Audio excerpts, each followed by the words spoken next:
landscape since 1982.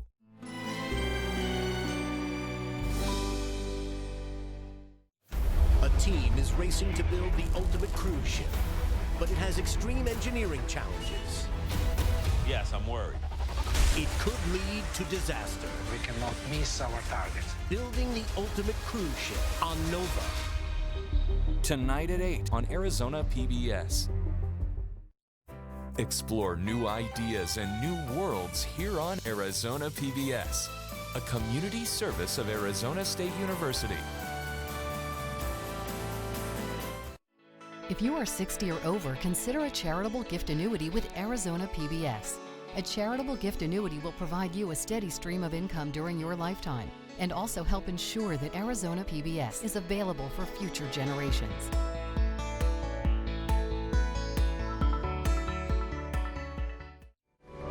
Coming up next on Arizona PBS, Life and World. Don't forget that you and your collectibles are the stars of this show, so join us for the next taping of Arizona Collectibles. Go to azpbs.org/collectibles to submit your items today. Oh my! I know 50 to 75,000 on it. One of the nicest pieces that I have seen outside of a book. Coming soon to Arizona PBS.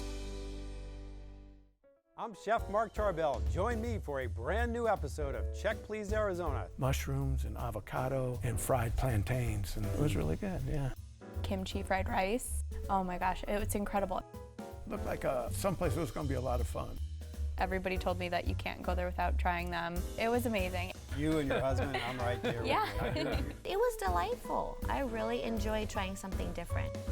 Thursday at 7, only on Arizona PBS.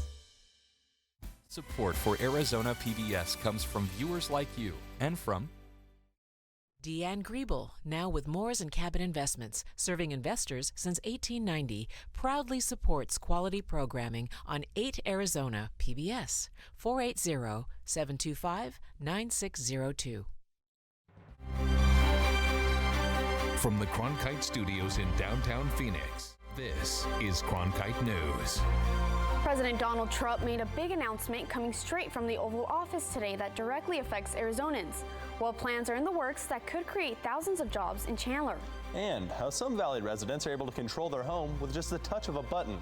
We take a look at some of the concerns over smart apartments.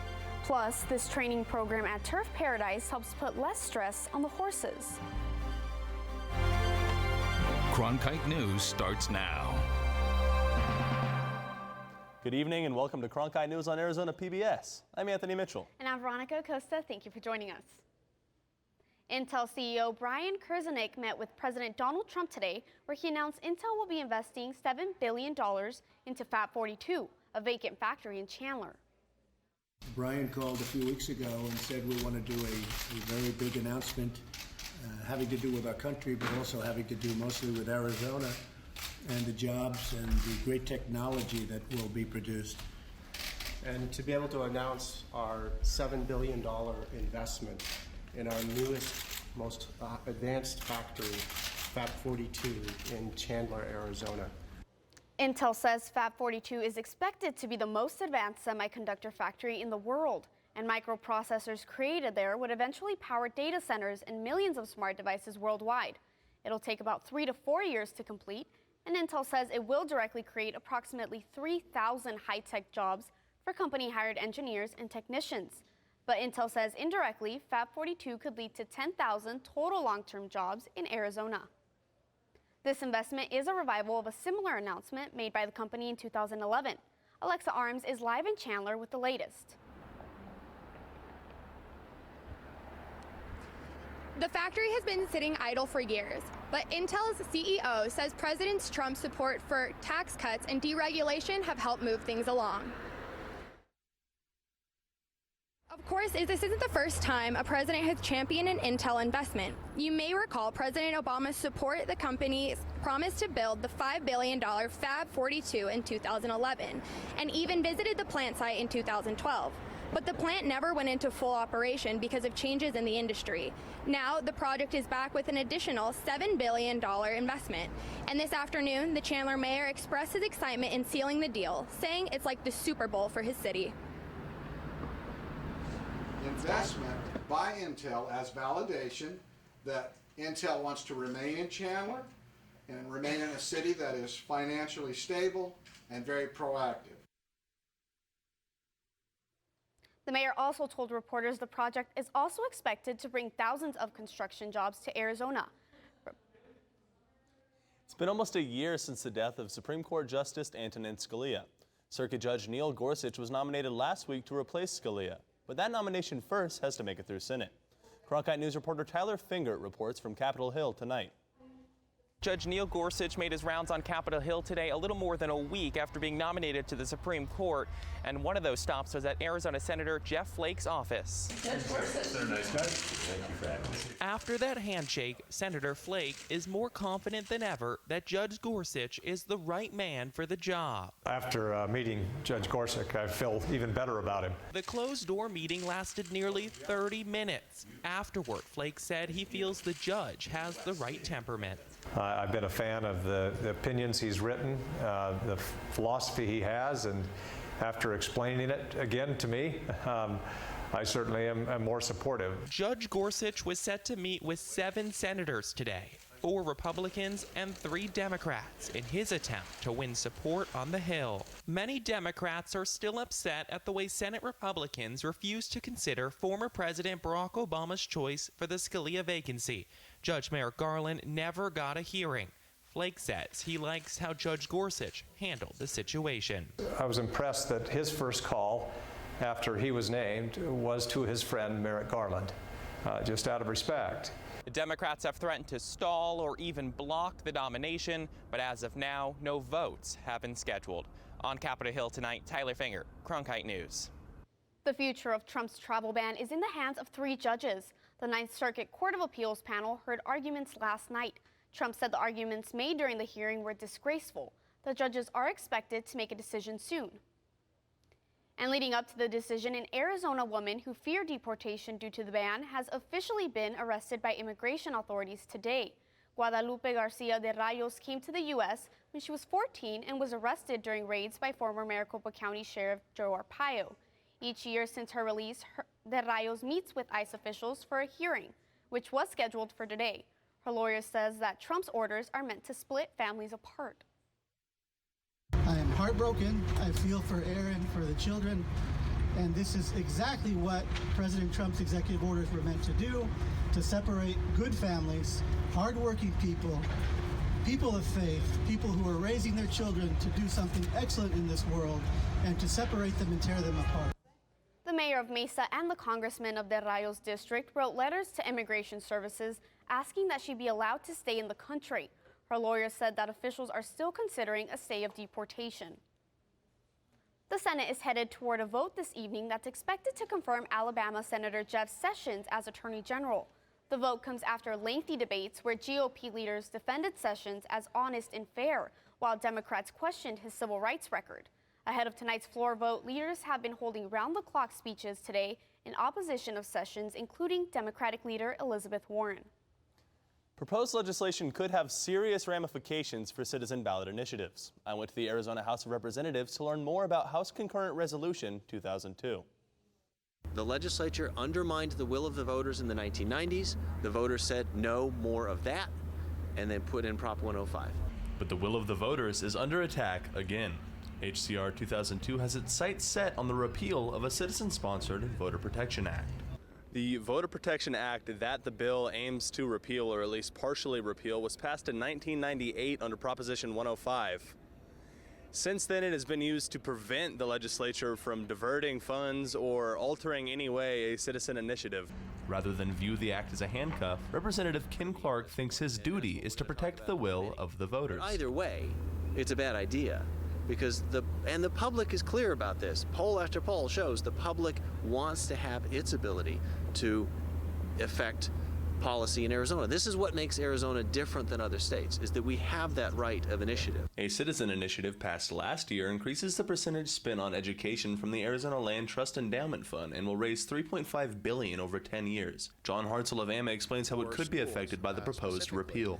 They could go back and change that, amend that to reduce that sales tax. So they certainly could change the intent of that referendum. They could change the way those monies are diverted. They could put them into different programs, something the voters didn't seek to achieve at all. The sponsor of HCR 2002, Representative Eugenti Rita out of District 23 in Scottsdale, was unable to get out of committee for an interview. She later sent us this statement. I believe the correct method to deal with those legislators who overturned the will of the voters is to vote them out of public office, rather than tying the hands of future legislators. One could argue the democratic process is being undermined when one group with a single issue amends the state constitution to hijack our systems of checks and balances. On Thursday, HCR 2002 will make its second committee appearance before members of Arizona's Congress. Unofficial positions taken before the vote show a vast majority of representatives are against the repeal. This bill is just one of three that could potentially weaken citizen referendums. One of these related bills, House Bill 2320, would require all measures to include ominous disclosure language meant to confuse voters. An Arizona lawmaker is changing his proposal for a bill involving celebratory gunfire. Representative Tony Rivero pulled House Bill 2287 from debate today. The bill would change a law that makes celebratory or random gunfire a felony. Rivero's original proposal lowered the ban to within a quarter of a mile of an occupied structure, but his main focus is now to make sure that people can't be prosecuted for accidentally shooting a gun. Dyslexia is a cognitive condition that affects 17% of the nation. Some people might see B's as D's or 5s as S's.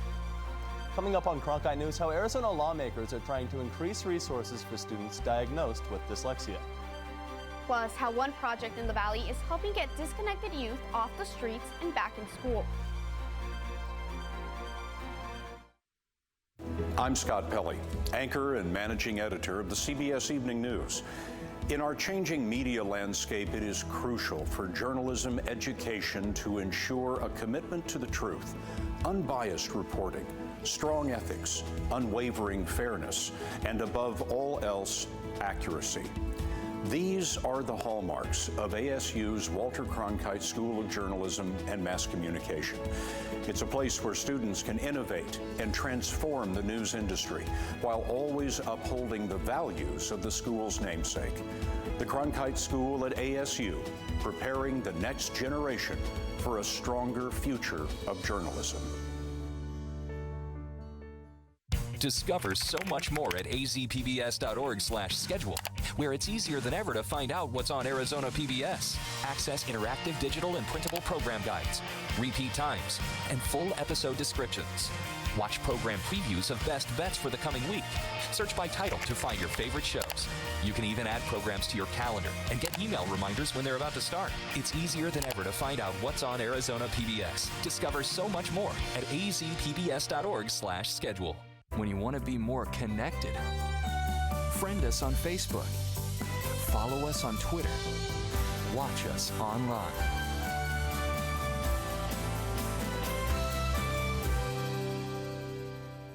Some special zip codes in Arizona are getting targeted support in helping high school dropouts succeed. In 2013, Arizona had the highest dropout rate in the country, 7.8%, according to the U.S. Department of Education.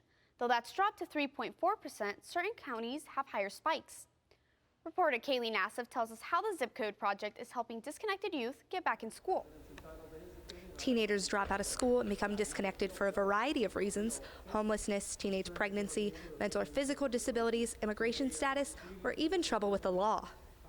I was going to parties and just hanging out with the wrong crowd. But Paula Alvarado is working to get back on track. She's now a student at Genesis Academy, an alternative charter high school in Phoenix.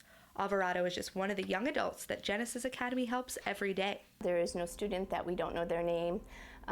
If we don't get a hold of them, we get a hold of their aunt, their uncle, their grandma, whatever, to find out why they're not in school and get them in school. Genesis City, the agency that runs the school, is one of the organizations working with the Zip Code Project. When the project began last year, it targeted Chinle, Maryvale, South Phoenix, and Ajo, all of which have high rates of dropouts and unemployed young adults. What we're doing is going around to different high-need areas around Arizona and pulling together community groups of action, which includes business, education, and government, and nonprofits. The youth disconnection rate is 1 in 7 across the country and 1 in 5 in Arizona. It's one of the biggest problems that the Zip Code Project is hoping to tackle. After feedback from educators and nonprofits, the Department of Education decided to expand the project. This year, they plan to add 3 zip codes and produce dropout prevention toolkits. But for young adults like Alvarado, the most important thing is being noticed. They tried pushing me because they saw potential in me. So I think that's what helped me become who I am now. The Zip Code Project plans to continue building partnerships and expand to every county in Arizona by fiscal year 2022. And the First Amendment Forum, Kaylee Nassif, Cronkite News. For students struggling with dyslexia, school is a challenging and sometimes frustrating place. A new bill could implement a universal dyslexic handbook for school districts to use throughout the state to help these students. Cronkite News reporter Joe Constantine talked to the lawmaker behind the bill. Everyone was starting to become familiar with reading and advancing while I was trying to desperately sound out a word. Students dealing with dyslexia testified before the House Education Committee on Bill 2202. Nearly 17% of the U.S. population has some form of dyslexia. 14 states have what is known as the Dyslexia Handbook, a universal handbook for all districts to use in order to define, diagnose, and help students with dyslexia. Arizona is not one of them yet. We reached out to Ohio, Alabama, Texas, and we talked to them about what worked for their state, what didn't work, and we basically took a look at lessons learned, and we took the pieces from the other states where they were successful, and then we made that into our own Arizona handbook. At the Wellington Alexander Center in Scottsdale, teachers work with students who have been diagnosed with dyslexia. The sounds are spoil. John Thomas is one of the many students who come to the center every day to combat their dyslexia. Students at centers like this one use things such as learning blocks and thinking charts to realize that words are made up of sounds. Take out the it, put in it. Center Director Stacy Fredheim is in favor of the bill. She hopes it could benefit students with more resources and earlier diagnosis.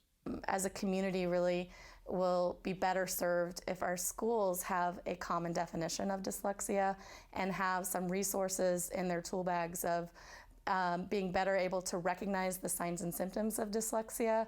The bill is set for its third House reading in the following weeks. In Scottsdale, Joe Constantine, Cronkite News. ASU is partnering with the Navajo Nation to bring science and engineering mixed with Navajo culture to reservation classrooms. The partnership has held 10 STEM camps in Navajo middle and high schools. The purpose of the camps is to teach students about science and machinery through storytelling. The Navajo Nation had limited access to math and science courses until the partnership with ASU. Scottsdale Police at Waste Management Open offered voluntary breathalyzer testing as a part of a program titled Know Your Limits. Its purpose? To help give people information that could help them decide whether or not to drive. In a news release, Scottsdale Police revealed that out of the 10,000 people who took the voluntary alcohol levels test at the Waste Management Open in Phoenix, 4,000 failed. Out of those 4,000, 222 admitted that they planned on driving home. Some of your groceries may have been grown by fish. A company in Phoenix found a way to make fish farmers. Coming up next, a bizarre way to fertilize produce. What fish and farming have in common. It's another beautiful day out there today, but warmer temperatures are on the way, perfect for getting out to the pool. I'll have your full forecast coming up. I think I finally found my hallelujah. I've been waiting for this moment all my life now. All my dreams are coming true, yeah. I've been waiting for this moment. It's good to be alive right about now.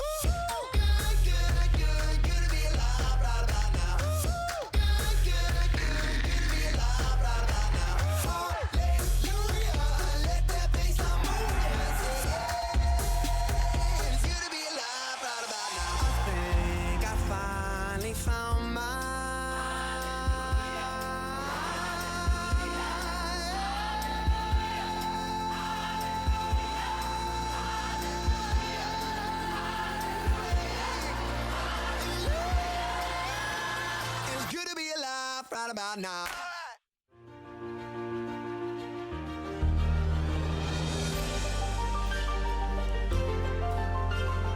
Officially from 36, and he hooks it in. Arizona State wins. Keeping one deep, and it is caught. Jalen Strong. Do you believe it?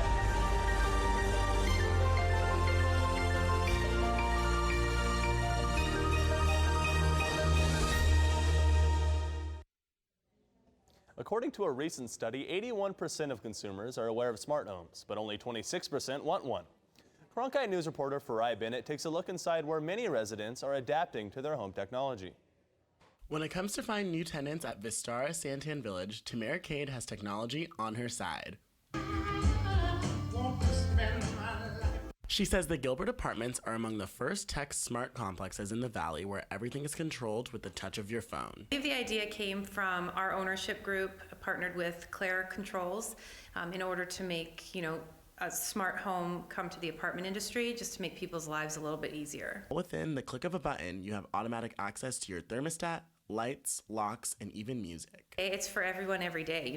Everyone does business from their phone now. They do, they shop from their phone. Why can't they just control their apartment home from their phone as well? Open just 6 months, Cade says Vistara has leased more than half of its units, which start at $1,000 a month for one bedroom. But Scottsdale real estate broker Kim Hansen says in the housing market, the demand for smart homes is slower. Cost is going to have to be important. I think that as technology grows, as we learn more, as things change, I do think that, obviously price point and ease of use are going to be the two big things. Hansen says the housing market also caters to baby boomers and above, an age group that might not care about having the latest gadgets. But back at Vistara, Kate is happy to let technology lend a hand toward new customers. In Gilbert, Farai Bennett, Cronkite News. There's a way to grow farm fresh vegetables in your own backyard, and fish can be the ones growing them. Judson Tamaiko is finding out how aquaponics is breaking into the mainstream. John Healy averages over 15,000 workers at his business in Glendale, Arizona. However, most of them don't even know they're working. The fish create a waste.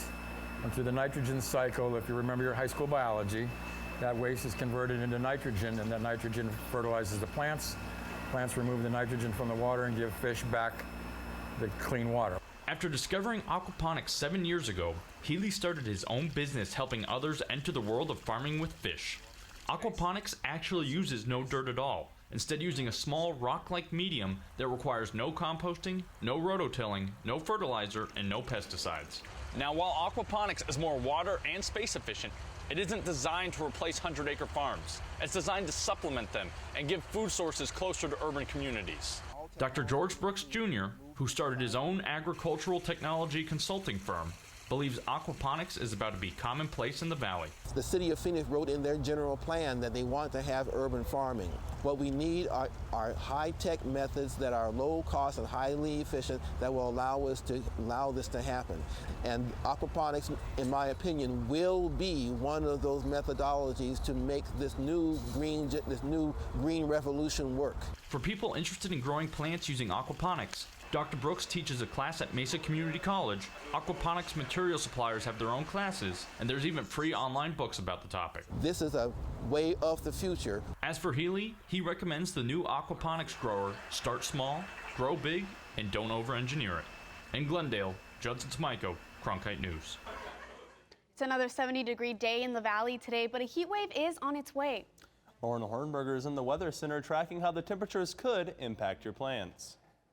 That's right. It's a beautiful day in Arizona. Temperatures across the state are pretty comfortable. 57 right now in Grand Canyon, 76 in Tucson. And Yuma, you're one of the first parts of the state to hit those 80-degree temperatures, 82 right now. In the valley, we're seeing mid to high 70s, 77 in Levine, 77 in Phoenix, and 78 in Buckeye. Now, for your day tomorrow, we're going to see cloudy skies throughout the day. That is going to dissipate for your drive time home. But what I want to focus on is that 82-degree temperature by 3 p.m. because that is 10 degrees hotter than we normally see at this time of year. And unfortunately, that is going to last at least another day. So we're expecting high temps around 85 on Thursday and Friday. But then look at this. On the weekend, we're going to see temps drop into the 60s. Luckily, it's going to even out for the rest of your week. Sunny skies and 70s for your Valentine's Day. Lauren Hornberger, Cronkite Weather. Racehorses always need to be in the best shape. A form of training has these four-legged athletes swimming. Coming up next, we take a look at the unique way Turf Paradise is strengthening the performance of its racehorses.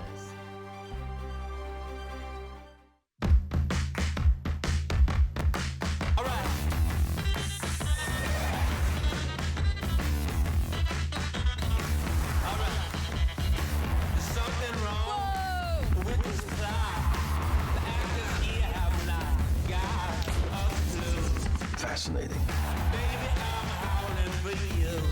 You know, sometimes I wish I wasn't so beloved.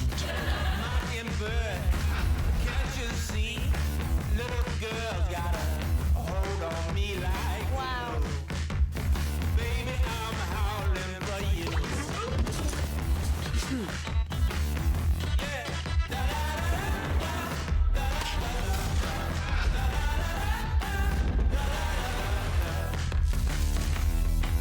It's literally one for the history books.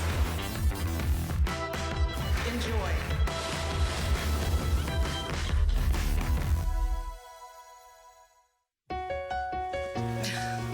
What are you doing? Possibilities. Your day is filled with them. Reach up, energy in the fingertips, collapse. TV, play Downton Abbey. And PBS helps everyone discover theirs.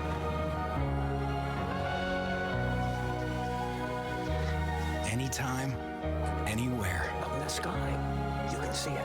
PBS. We're with you for life.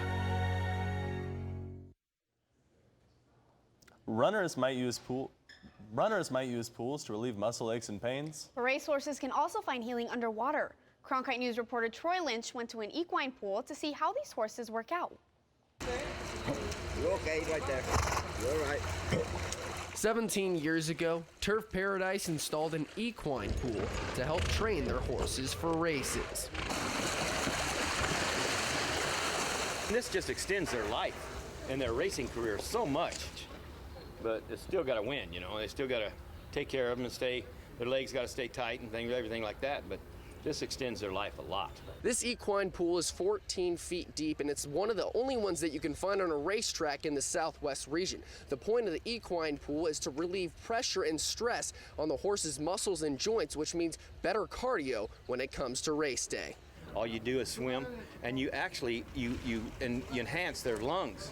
You know, if you don't do it too much, because they've got to use their lungs, and they use other parts of their body that they don't use galloping. I see a happier horse. They're not dealing with the swelling in the legs or the tendon strains and stuff that they do on the track when they gallop in the mornings. Just like every swimming lesson, there will always be nerves before getting in the water. And the younger they are, the higher the nerves. When a 2-year-old comes up here, or a horse first time, see like this horse right here, they're gonna splash a little water on her, let her know that water's there, and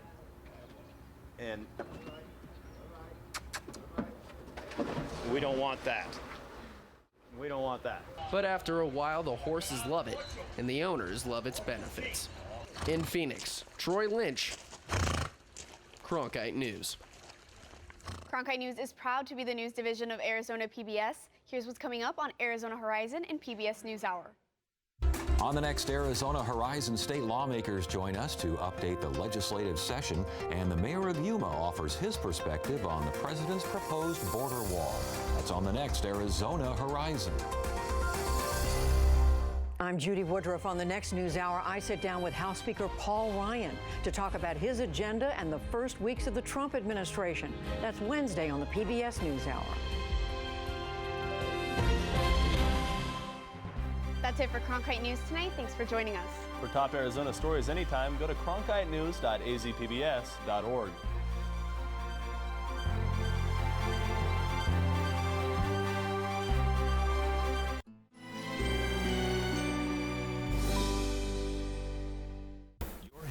for the sky. There's a lot more going on behind the scenes than you might expect. For you are entering the most alien environment on the planet. Hundreds of lives that are at stake. This is what it takes to get airborne. Take off. Keep you in the air. Check your speed. Land. Pull up. Avoid terrain. This is the city in the sky. Tonight at 9 on Arizona PBS. Explore new ideas and new worlds here on Arizona PBS, a community service of Arizona State University. Make this Valentine's Day magical. See the Grammy Award-winning Estonian Philharmonic Chamber Choir live in concert in Phoenix. Experience this world-renowned group in person while helping Classical Arizona PBS continue